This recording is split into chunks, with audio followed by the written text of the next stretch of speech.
There's a kind of love that doesn't announce itself. It doesn't arrive with music or ceremony. It doesn't come when you're ready, when the land is green and the debts are paid and your hands aren't shaking from 3 days without sleep. It comes in the middle of drought, in the middle of grief, in the middle of a moment you were sure would break you, and somehow, impossibly, it finds the one crack left in you and pours itself in. I've kept a ledger my whole life. Not just numbers, everything, rainfall totals, head count, the date my father stopped speaking after my mother left, the exact temperature the morning we buried our last bull. I write things down because I believe the world makes more sense when you can see the columns lined up, what's owed, what's spent, what remains. But there are things that don't fit in columns. Nayeli was one of them. She came onto our land in the second week of August, during the worst dry spell in 11 years, and she didn't ask permission. She didn't apologize for crossing our fence line. She just stood there in the dust with a child on her hip and blood drying on her forearm, and looked at me like she was deciding whether I was worth the trouble of speaking to. I wrote that down too later. August 14th, a woman Apache unafraid. I should have turned her away, should have pointed south and gone back to my failing water pump and my failing books and my general failing life. That's what my foreman wanted. That's what the town expected. That's what every sensible, practical, ledger-keeping man in a dry season would have done. But here's the thing about columns. Sometimes what you thought was a cost turns out to be the only thing that was ever truly yours. This is what happened between August and the first frost. I'll try to write it straight. I'll try not to leave anything out. I'm not sure I'll succeed. My name is Caleb Dyer, and I am not a romantic man. I say this not as a complaint but as a fact, the same way I would tell you I am not a tall man, or a man with particularly good luck with water wells. I'm a practical man who owns 340 acres of scrub grass and red clay in the territory of New Mexico, who rises before dawn and sleeps after dark, and has kept a daily ledger since I was 14 years old when my father pressed a blank book into my hands and said, "The land will lie to you, Caleb. Numbers don't." I believed him then, I mostly believe him now. But that August, the August I'm telling you about, the numbers were lying too. Or at least they were telling a truth I wasn't ready to hear. 31 days without measurable rain, 43 head of cattle down to 31. The water table in the eastern well dropping 2 inches a week. I'd done the arithmetic. By October, if nothing changed, I would have to sell. I was not sleeping well. I was standing outside at just past 5 in the morning, coffee in my left hand, and the ledger tucked under my arm like I always carried it, watching the sun come up over the ridge like it was angry about something, when I saw her. She was moving along the fence line on the eastern boundary, which was already a problem because the eastern boundary was mine, and the fence was mine, and no one should have been on that side of it at 5 in the morning except me. My first instinct was coyote trouble. Someone's stock had been getting into the area, pushing through the dry brush, but coyotes don't carry children. She was maybe 30 years old, maybe younger. Hardship ages a face, and she'd had hardship. That much was obvious in the set of her shoulders and the careful, watchful way she moved. Apache, I was certain from her features and her dress, a plain cotton blouse worn through at one elbow, a skirt that had been mended at the hem more than once. Her hair was black and pulled back and coming loose in the front from whatever she tied it with. She carried the child, a boy, maybe 4 or 5, on her left hip, and her right forearm had a tear in it, maybe from wire, maybe from a fall dried dark at the edges. She stopped walking when she saw me.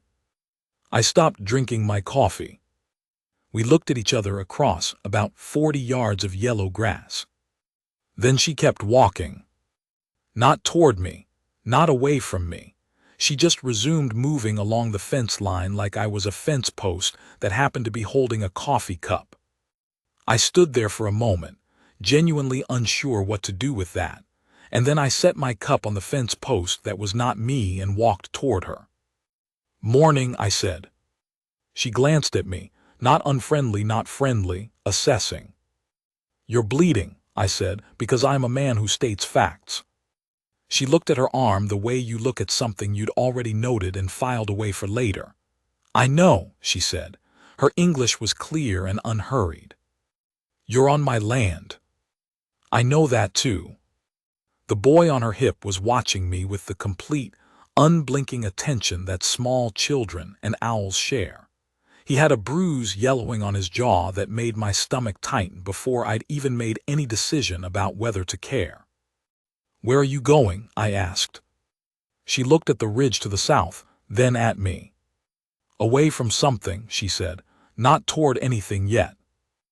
I should say here that I had standing orders from my foreman, Roy Beckett, a man who had been with my family since my father's time and who held views on Apache people that were common in the territory, and wrong in the way that a great many common things are wrong, firmly, comfortably, and with the deep conviction of a man who has never been asked to examine them. Roy would have wanted me to send her off the property. He would have had reasons, and some of the reasons would have sounded reasonable, and I would have known they were covering for the one reason underneath that wasn't. I wrote something in my ledger that night that I want to tell you now, so you understand where I was standing in myself that morning. I have spent 34 years being a practical man. Practical men do the math. The math today said, woman injured, child frightened, my fence, my land, my decision. The math also said I have 31 head of cattle and no rain in a month and probably no future on this land regardless of what I do next. So I made a different kind of calculation. "Come up to the house," I said. "I'll clean that arm." She looked at me for a long moment. The boy had put his head on her shoulder without taking his eyes off me. "Why?" she said. "Because you're bleeding on my fence line, and it's making me uncomfortable," I said. Something moved across her face. Not quite a smile, but something. She followed me up. Her name was Nayeli. The boy's name was Tomas. She told me these things at my kitchen table while I cleaned the cut on her forearm with water and the carbolic I kept for the horses. She didn't flinch. She watched my hands with a kind of clinical attention that made me feel I was being graded. "Where'd you come from?" I asked. "North," she said. "That's a direction, not an answer." "It's the answer I have," she said. I didn't push. I'd learned a long time ago that people tell you things when they're ready and not a moment before, and pushing just makes them ready later. Tomas had climbed down from her lap and was investigating my kitchen with the focused intensity of a small archaeologist. He found the coffee tin, smelled it, made a face. He found the string I kept on a nail by the door. I use it for measuring things, parceling plots, various practical purposes, and he took it down and began winding it around his fingers without asking. I noted this but said nothing. The string was not important. "You live here alone?" Nayeli asked. "I do." "Your family?" "Father died 4 years ago. No siblings, no wife." I said it flatly, the way you say things that are true and have stopped actively hurting even if they haven't stopped being true. She nodded once, like she was entering something in her own internal ledger. I finished with her arm and sat down across from her. The morning light was coming through the east window now, thin and gold and already too warm for comfort. I studied her face in that light, not with any particular feeling, I told myself, just the way I study anything that requires understanding, and I saw exhaustion there that went deeper than one bad night. This was accumulated exhaustion, the kind that lives in the bones. "How long have you been walking?" I asked. She thought about it. 4 days. "With him?" "Yes." I looked at Tomas, who was now sitting on the floor with my string, making some kind of intricate knot I didn't recognize. "Are you hungry?" I said. She hesitated. The hesitation was important. It wasn't uncertainty about the answer. It was something else. Pride, maybe. or the specific kind of caution that comes from accepting kindness in a world that has used offers of kindness as a trap. Yes, she said finally, quietly. Then we eat first, I said. And you can tell me what you need to tell me or not tell me, and I'll tell you what I'm able to offer or not offer, and we'll see where we land. She watched me put the skillet on. You're a strange man, she said. I keep a daily log of rainfall and cattle weight, I said. I'm aware. That one got the smile. Small, brief, real. I didn't write it down that night, but I remembered it. That's more than I do for most things. Roy arrived at 7, as he did every morning, and found Naeli and Tomas at my kitchen table eating the last of my cornbread. Roy Beckett was 61 years old, leathery as dried jerky, and possessed of an opinion on every subject that had ever existed. He stood in my doorway with his hat in his hands. He always took his hat off in the house, Roy, whatever else you might say about him, and looked at the scene before him with an expression I can only describe as a man watching the logical conclusion of everything he had ever worried about materialize in real time. Caleb, he said. Morning, Roy. Who? Naeli and Tomas. They'll be staying a few days. I said this like it was already decided, which in my head it was, which I recognized even in the moment was a decision I had made without particularly examining when I made it. Roy looked at me. He looked at Naeli. Naeli looked at her cornbread with perfect composure. Can I talk to you outside? Roy said. You can talk to me here. A pause. Roy was not a cruel man. I want to be clear about that because it matters. He was a man shaped by a time and a place that had given him fears dressed up as convictions, and he had never had reason or occasion to separate the two. He was not cruel. He was afraid, and afraid men say things. Caleb. Roy, I said, and something in my voice must have landed differently than usual because he closed his mouth. Go check the east well. I wrote down it dropped 2 inches since Tuesday. Tell me if the numbers look right. He stood there a moment longer. Then he put his hat back on and went. Naeli said nothing. Tomas had found a spoon and was tapping it experimentally against the edge of the table in a quiet, rhythmic way that should have been annoying but wasn't. You didn't have to do that, she said. I know, I said. He'll make trouble. Probably, I said. Roy makes trouble the way weather makes weather. You account for it and keep going. She looked at me with something I couldn't quite name. Not gratitude exactly. Something more careful than that. Why are you doing this? She said. I picked up my ledger. I don't know why. Habit maybe. I reach for it when I'm thinking. I don't know yet, I said honestly. I'll figure it out and write it down. She looked at the ledger, then at me. You write everything down. Everything I can. Why? I thought about my father pressing that blank book into my 14-year-old hands. The land will lie to you. Numbers don't. Because I'm afraid, I said, of forgetting what matters. The morning light shifted. Outside, I heard Roy's boots on the dry ground, moving toward the eastern fence. Tomas kept tapping his spoon. The sound was small and steady, like a heartbeat, like something trying to keep time in a world that had stopped cooperating. I wrote it in my ledger that night, August 14th. A woman, Apache, unafraid, a boy, a spoon, the sound of something beginning. I didn't know then what it was beginning.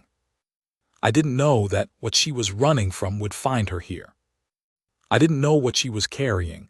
The truth she would tell me 3 weeks later would change the shape of everything I thought I knew about my land, my father, and the 40-year silence at the center of my family like a stone at the bottom of a dry well. I didn't know any of it yet. I just knew she was at my table. And that for the first time in 31 days, I hadn't looked at the rain column once. She stayed 3 days before she told me she needed to stay longer. She didn't ask. That's the thing about Naeli, she didn't ask for things. She announced decisions quietly, like she was reading from a list she'd written privately and now had permission to share. "I need more time," she said on the third morning, "before I can move on safely." I was at the table with my ledger. I'd been up since 4 again. Sleep was still losing its argument with me, and I'd filled 2 pages with numbers that didn't add up to anything I wanted them to say. "All right," I said. "I won't be a burden." She said it without defiance, without apology, a statement of intent. "Nayeli," I said, and it was only the second or third time I'd used her name directly, and something in the way she held herself shifted slightly when I did. "The east pasture fence needs restringing. The south-facing posts are rotting at the base. I need someone who knows horses to help me sort out which of my mares is lame in the left foreleg. If you know any of those things and want work to do, there's work. If you don't, there's still room." She looked at me for a moment. "I know horses," she said. "Then we start after breakfast." Roy, I should tell you, had said his piece to me the evening before. We'd stood by the east well in the purple hour before dark, and he'd told me in his careful, indirect way that he had concerns, that people in Myra Blanca had already noticed the smoke from my chimney and were asking questions, that there were men in town who would take issue, that I was making things harder for myself in ways I didn't need to make harder when things were already hard enough. I'd listened to all of it. "Roy," I said, "you've worked this land for 30 years. 31, he said. "Do you remember a woman named Sira?" He went very still. "Why?" he said. "I found letters," I said, "in my father's things when I was settling the estate. I didn't read them all, but I read enough." Roy was quiet for a long time. The cicadas were doing their evening accounting in the brush. "That was a long time ago," he said finally. "Yes," I said, "it was." I left it there. I don't know exactly what I meant by bringing it up, the letters, the name, the thing I'd half understood and put away. But it settled something between Roy and me. He showed up the next morning, same as always, and he didn't say anything more about Nayeli. She was extraordinary with the mare. I want to be accurate about this. I know horses. I've been around them my whole life. I know when someone is performing confidence and when someone is simply, quietly, genuinely competent in a way that doesn't require an audience. Nayeli moved around that horse, a gray roan named Jessamine, who had been favoring her left foreleg for 2 weeks and resisting every approach I'd made, like they had an understanding that predated me. She didn't rush. She didn't make big movements or loud sounds. She stood near Jessamine for a long time, not touching, just existing in proximity, and I watched from the fence rail and tried to understand what was happening in that silence. "She's been frightened," Nayeli said, not looking at me. "Something scared her. The leg is a secondary thing." "The leg is what's keeping her from working," I said. "The leg is what she's showing you. It's not the same thing." She let Jessamine smell her hand. Then her forearm, the bandaged one, and I noticed the mare's nostrils flare at that, some olfactory information passing between them that I had no access to. "What scared her?" I said. "I don't know yet," Nayeli said, "but she'll tell me." She didn't say it with any mysticism, any performance of it. She said it the way I say the numbers will tell me when I'm working through the ledger, like it was just a method. Tomas was sitting on the top rail of the fence beside me, which I had not exactly approved but also had not stopped. He was 7 years old. I'd learned by then, older than he looked, small for his age. He watched his mother with the mare with an expression of uncomplicated pride, like a person watching someone they love do the thing they are best at. "She does this everywhere?" I asked him quietly. He nodded. "She talks to things," he said seriously. "Animals mostly, sometimes the water." "The water?" "She listens to rivers," he said. "She says rivers know where they've been." He considered this. "I don't hear anything when I listen to rivers, but she does." I looked at this boy with his bruised jaw and his matter-of-fact way of explaining his mother to a stranger and felt something shift in my chest. Not dramatically, Just a shift, like a fence post settling into newly softened ground. She's right about Jessamine, I said. Something did frighten her 3 weeks ago. We had men come through surveying the south boundary. They were loud. Tomas nodded like this confirmed something. She'll be okay, he said with confidence. My mother fixes things. I started leaving Tomas with books in the evenings. I didn't announce it. I just started putting books on the end of the table where he sat, a primer I'd had since childhood, a natural history volume my father had ordered from a catalog and read twice, a battered almanac I had no further use for. He worked through them with the same methodical, unself-conscious focus his mother applied to everything.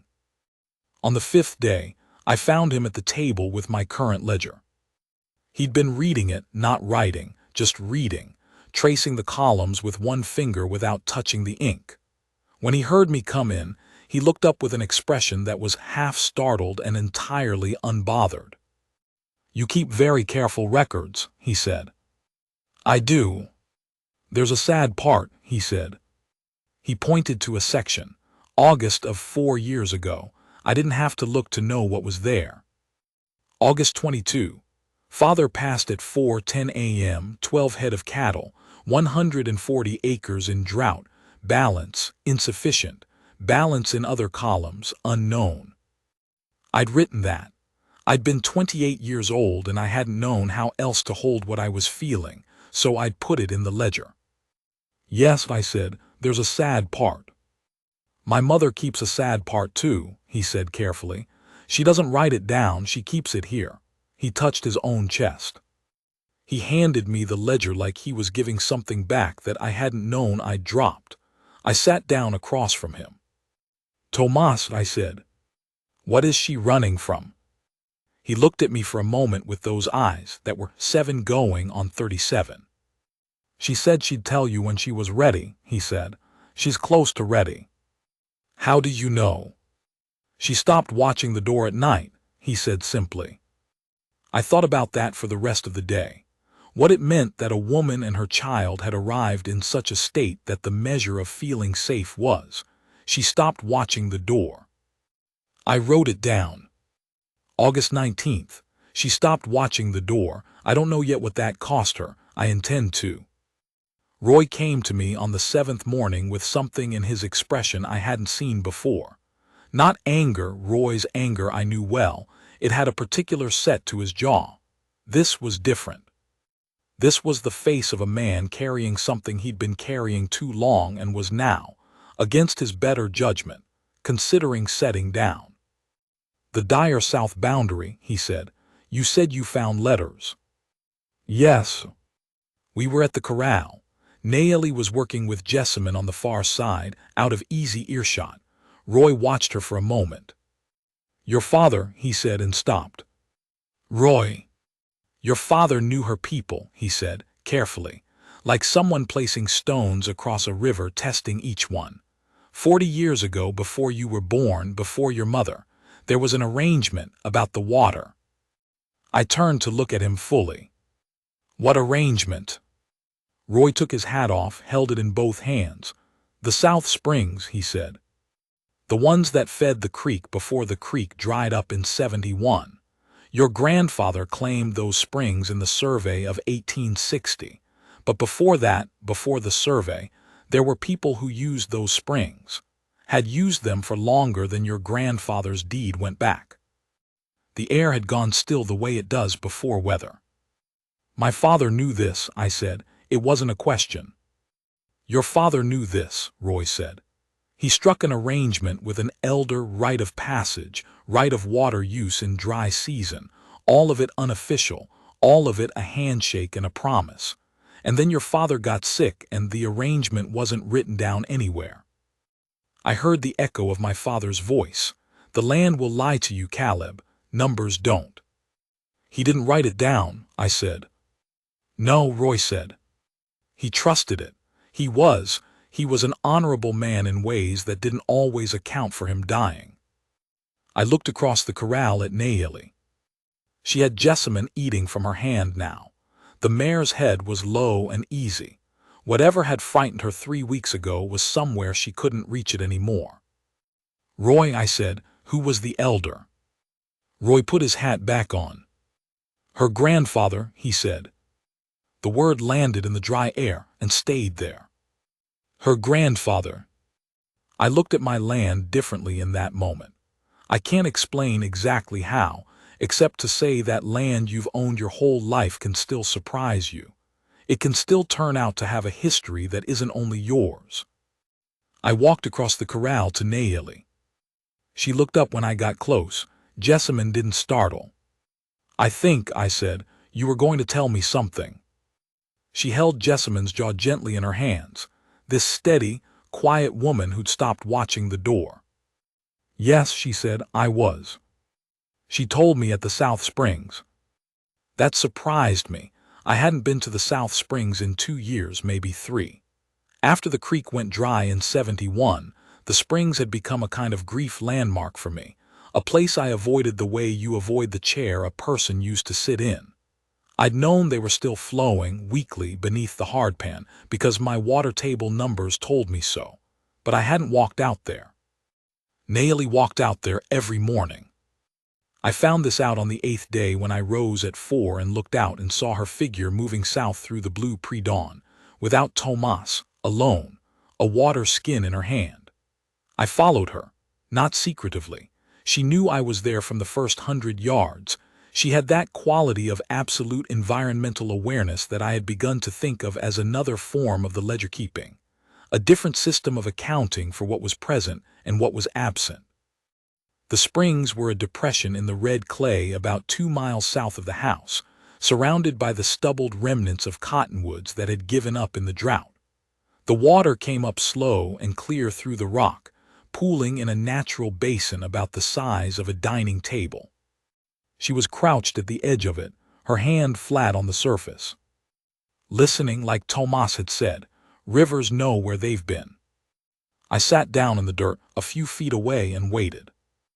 "My grandfather came here," she said finally.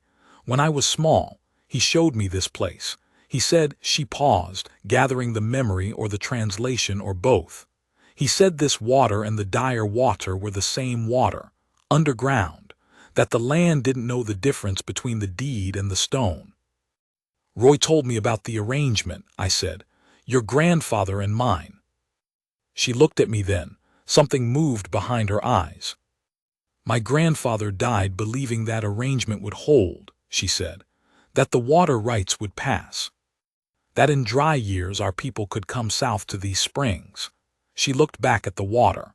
"We came 2 years ago. There were men here, men with guns who worked for someone who said the land was sold. The arrangement didn't transfer. There was no written deed."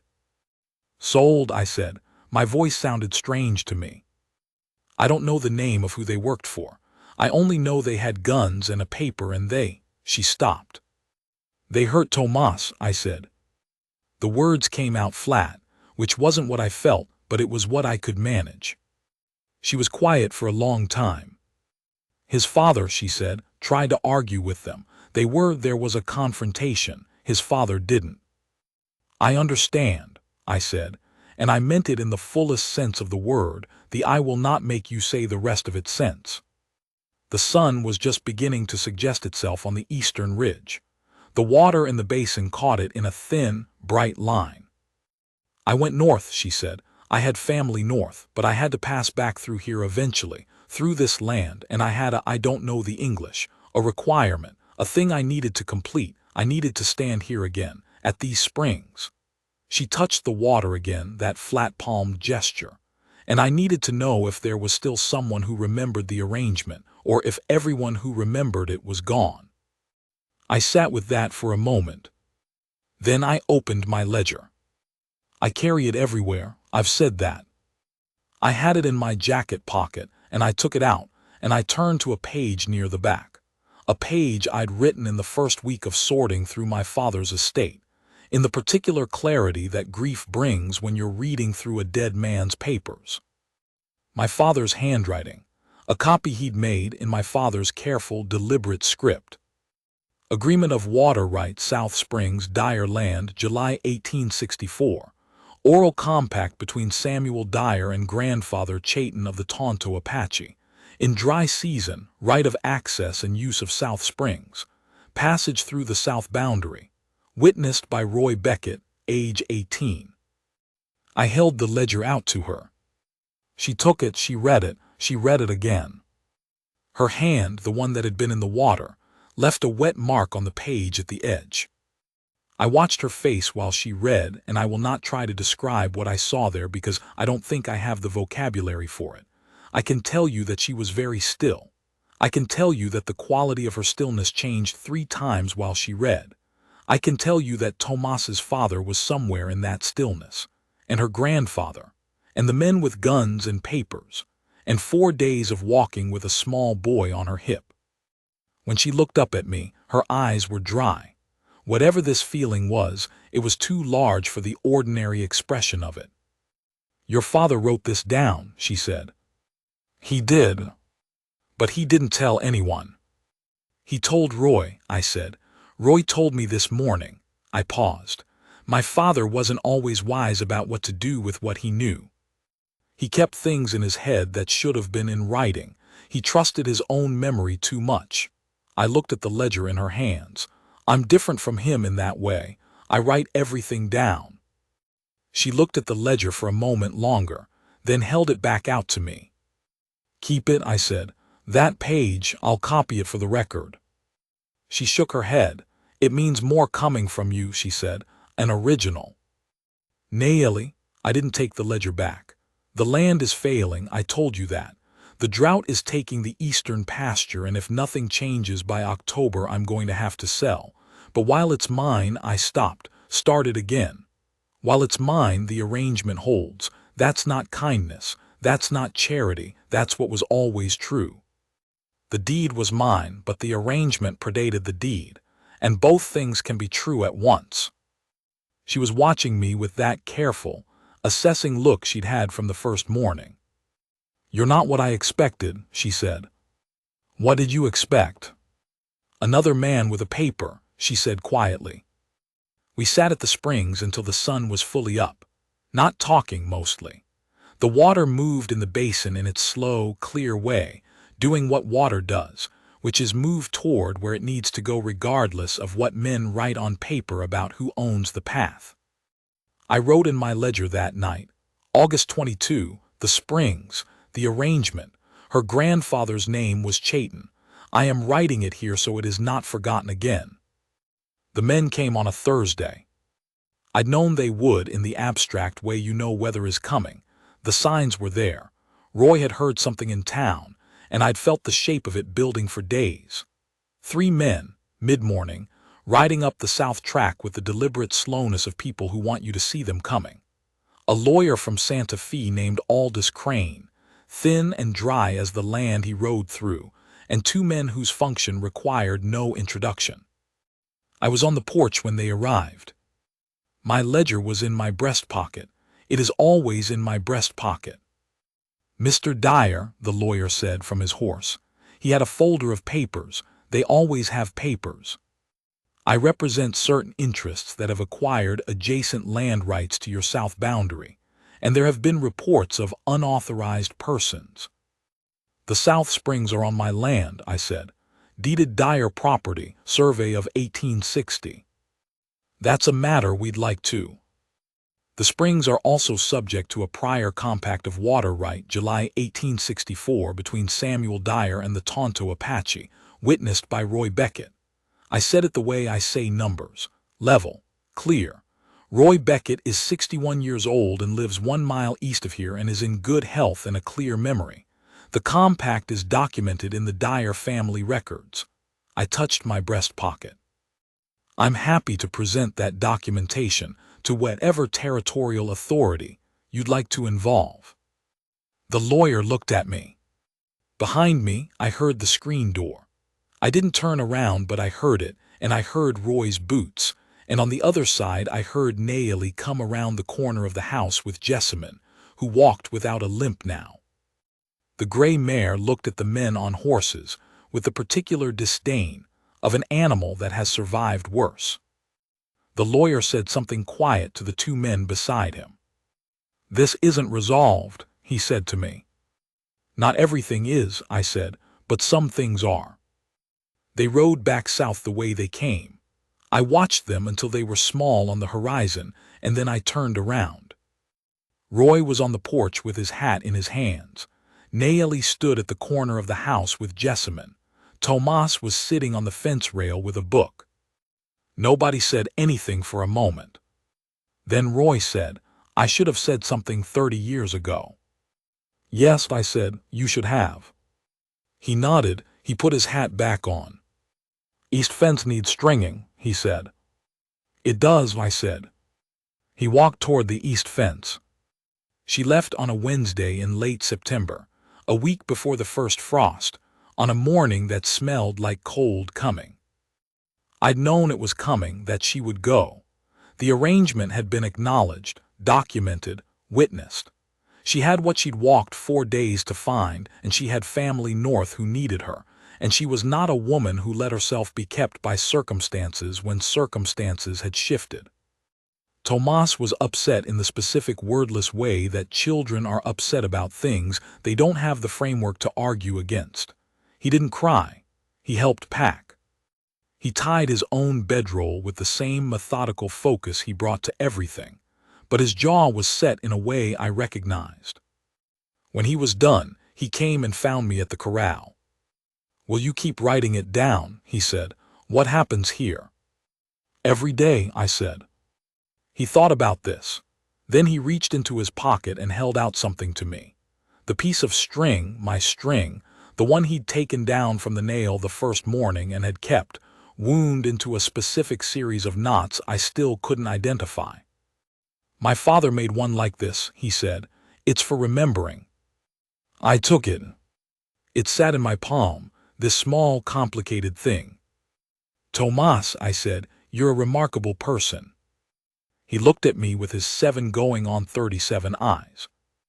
"I know," he said, not with arrogance. With the simple certainty of a child who has been told true things about himself by someone he trusts.